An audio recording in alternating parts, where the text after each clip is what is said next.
Ένα ζεστόν ημέραν, το αρνήν επίαν στο ποτάμι νερό να πίν.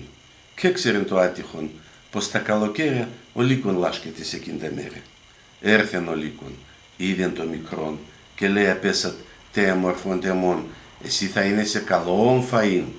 Αλλά να φαίνεται πως με τον νόμον όλα είναι τσαΐς, τολμάς και το νερόν θολώνς, ολόιρας όλα τσαμουρώνς, πίνς με το βρωμιάρκον στόμαν, εγώ και πρόφτασα ακόμα.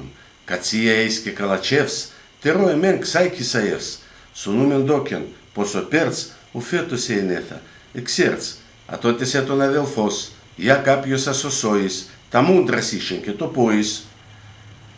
Ορφανόν είμαι, λέω από καρδίας, κι έχω καιρόν να ακούω ανοησίας, εγώ πεινώ, σα το απάν, τα λεύ ταρνήν και κουβαλία το σορμάν.